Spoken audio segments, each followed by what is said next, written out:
You might remember this from episode 1. It's never really felt like a master bedroom.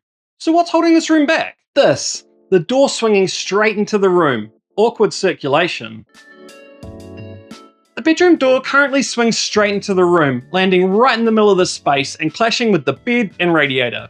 It's inefficient and makes the room feel tighter than it actually is. Flipping the door's swing would open up circulation, but then it would swing in front of the new wardrobe unit, which we want to be the best it can be. And sliding doors are never as good acoustically as hinged ones.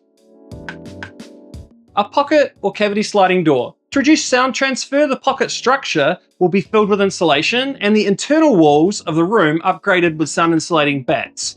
It's a compromise, but one that dramatically improves circulation and makes the room feel calmer and easier to use day to day. Removing the existing door. The original swinging door was actually so annoying that it was one of the first things I removed when I started working on the room. At that point, I hadn't decided to start the YouTube channel yet, so unfortunately, I don't have any footage of removing it, but the door and its frame was actually pretty easy to get out. It was held in place with a few metal clips and the plasterboard sitting inside a groove around the frame. So using a reciprocating saw with a demolition blade, I just cut around the perimeter and pulled the whole thing out in one piece. Reframing the opening. The good news is that this wall isn't load bearing, which makes things a lot simpler.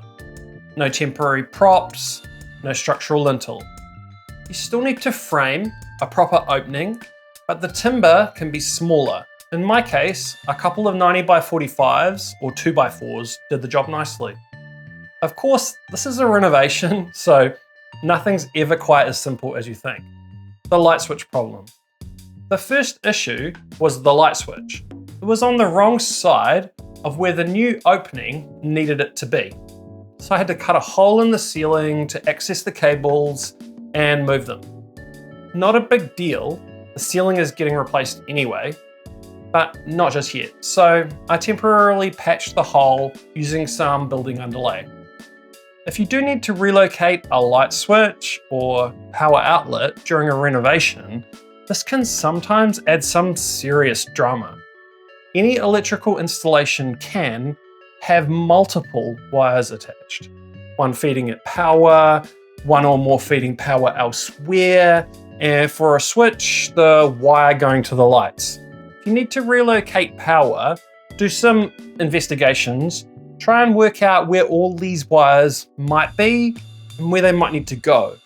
Finding the circuit on your distribution panel and switching it off to see what else is on the circuit is a good start.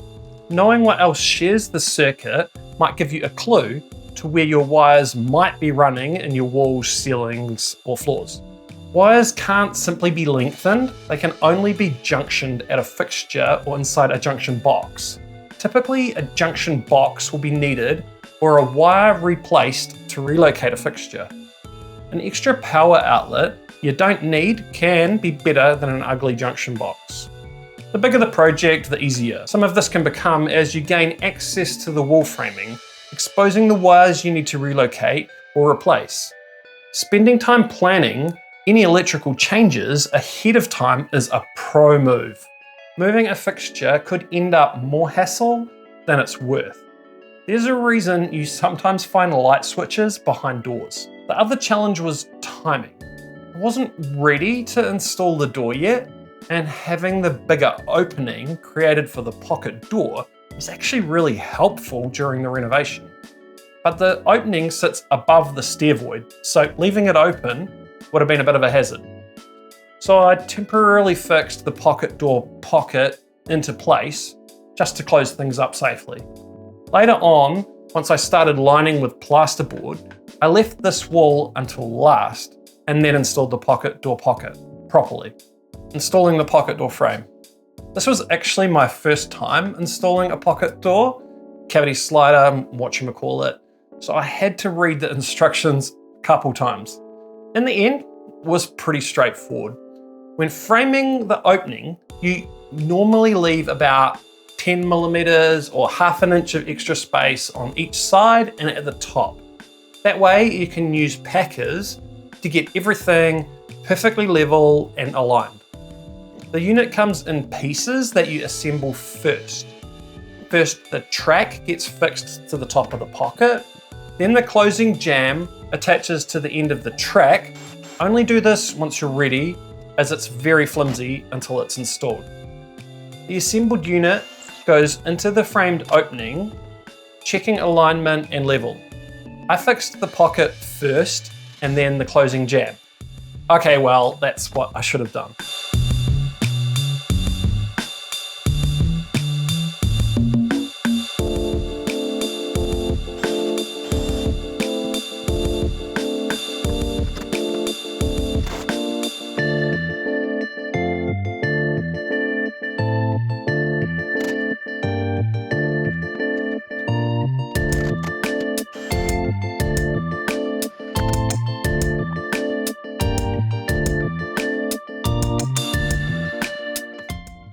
Improving sound insulation.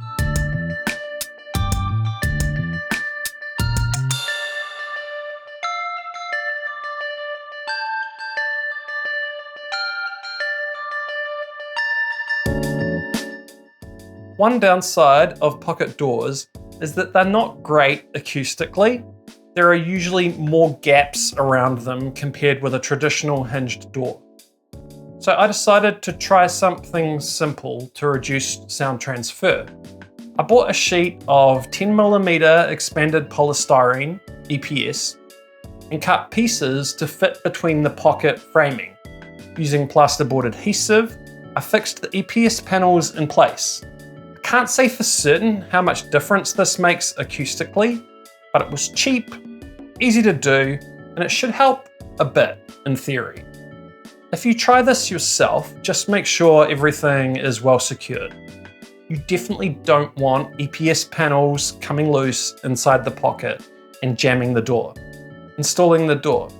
Once the pocket, track, and jamb were fixed in place and insulated, the door itself could go in. I did make one small mistake here. I bought the door separately from the pocket door system. Because of that, I had to use my router to cut the guide groove in the bottom of the door myself. If you buy the door with the system, that groove is already done. After that, the supplied hanger hardware gets attached to the top of the door.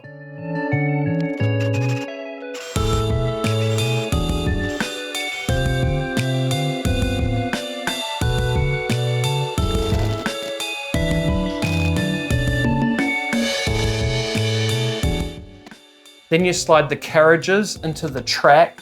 There's a small gap at one end for this. The carriages connect to the hardware on top of the door, and a small catch locks everything in place. And just like that, the door is mounted. Honestly, that part was surprisingly easy. An unexpected disaster. To reline the wall, Daz removed the radiator from the wall. He had done this a few times before in other rooms and got lucky, placing the radiator temporarily on a hillbilly cradle he made out of hunks of wood. This time, his luck ran out, and one of the push-fit style plumbing connectors decided to start dripping. The dining room below is already renovated, so Daz was in quite a tiz here, trying to resolve the matter. This turned into a bit of a drama, so I will revisit this in more detail in a separate video, as it might help someone. Hopefully Daz has learned a lesson and won't be taking the hillbilly cradle shortcut again, and will probably be disconnecting the radiator properly next time. Lining the wall. Once the pocket door structure was installed, I could continue lining the wall with plasterboard. I cover that whole process in another episode, but there's one important thing to remember when working around pocket doors.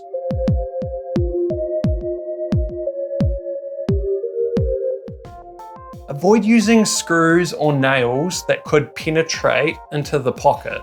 If they stick through, they can scratch the door, or worse, stop it sliding altogether. So I used plasterboard adhesive instead. It's also something you need to remember later when installing the trim around the door. To avoid forgetting, I actually wrote a reminder on the floor next to the opening.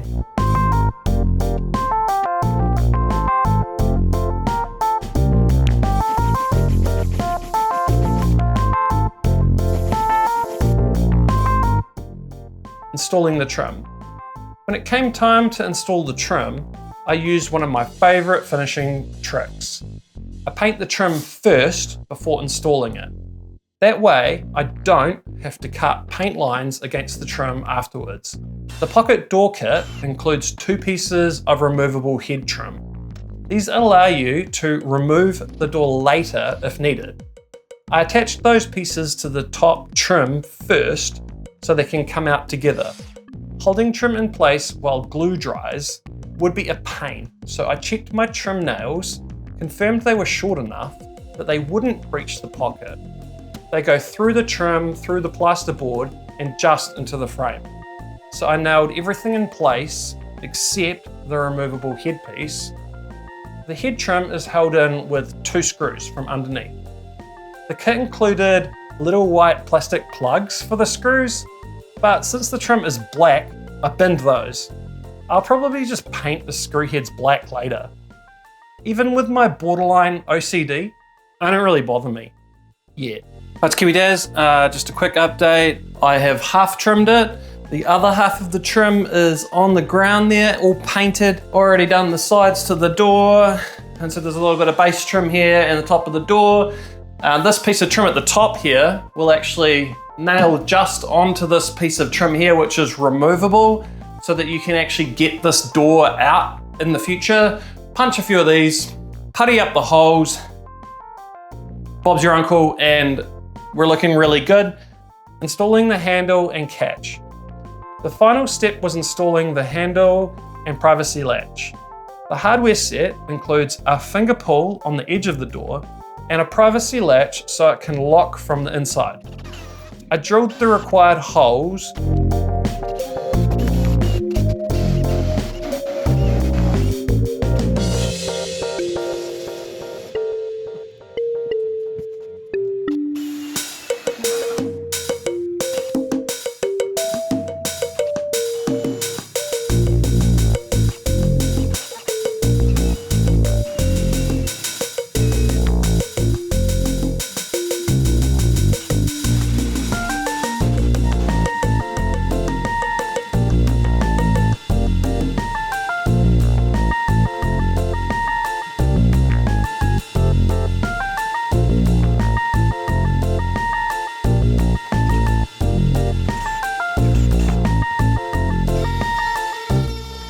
routed the recesses so the plates sit flush, and cleaned up the corners with a chisel.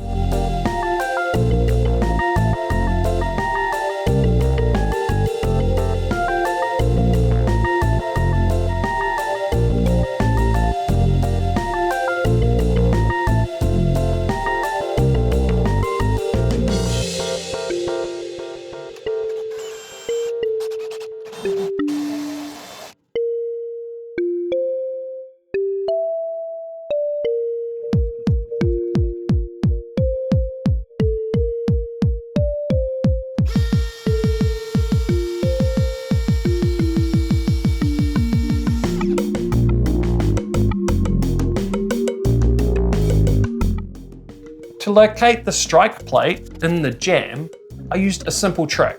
I put a bit of marker pen on the end of the latch, closed the door, and let it transfer onto the jamb. That mark shows exactly where the strike plate needs to go. Then I drilled the recess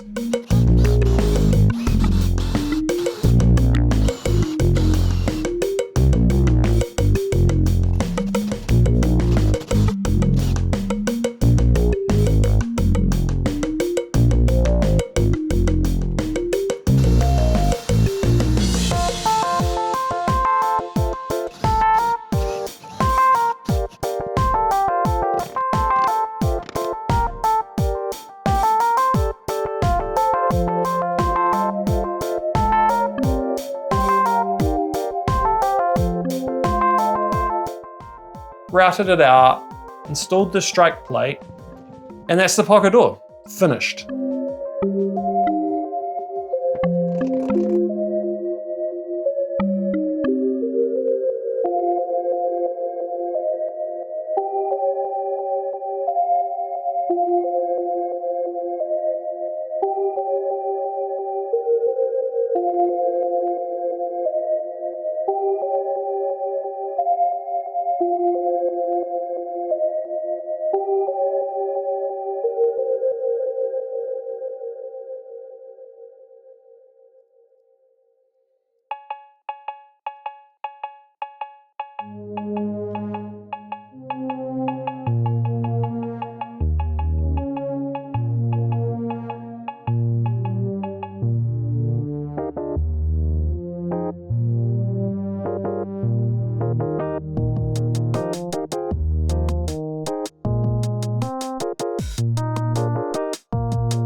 What I'd do differently. Overall, I'm really happy with how this turned out, but there are a couple of things I'd do differently next time. First, I'd buy the door and pocket system together, because the groove I routed in the bottom of the door ended up slightly wider than needed. That gives the door a little bit of play in the opening. It doesn't hit inside the pocket, which would be a disaster, but it does catch slightly on the jamb when closing from the inside. I might try fixing that somehow. Daz tried fixing it by putting electrical tape on the guide. Nope, big nope. The door wore it away within a few slides, and it didn't fix the problem. Daz then realized that the mounts on the top of the door had side-to-side adjustment, so he tweaked those and sorted the problem. Real world problem, door rattle. Now that we're actually using the room, there's another small issue. We usually sleep with the windows open for fresh air. And if there's a breeze, the door rattles against the jamb, which is pretty irritating. I'm literally wedging an old sock at the bottom to stop the rattle. High-end solution right there. I added some thin stick-on foam strips to reduce the rattle, but it hasn't fixed it, and it still rattles. Kiwi Daz is not one to give up on a problem, so don't worry, he'll be back in another video to fix that rattle. He's thinking magnets, soft close mechanisms, more foam. Kiwi Daz won't sleep until it's fixed. Well, not well. It's just me and Shaz living here, so I can't really confirm whether my soundproofing attempts worked. But in theory, they should help a bit. In the next episode of the master bedroom renovation, I'll be installing the built-in wardrobe units and showing how I managed to get a custom look using off-the-shelf cabinets, and how by spending a little to deck the wardrobes out properly rather than just a single shelf and hanging rod like the old wardrobes had, I've almost made up for them not being a walk-in. Thanks for watching. Kiwi Daz getting it done, eh?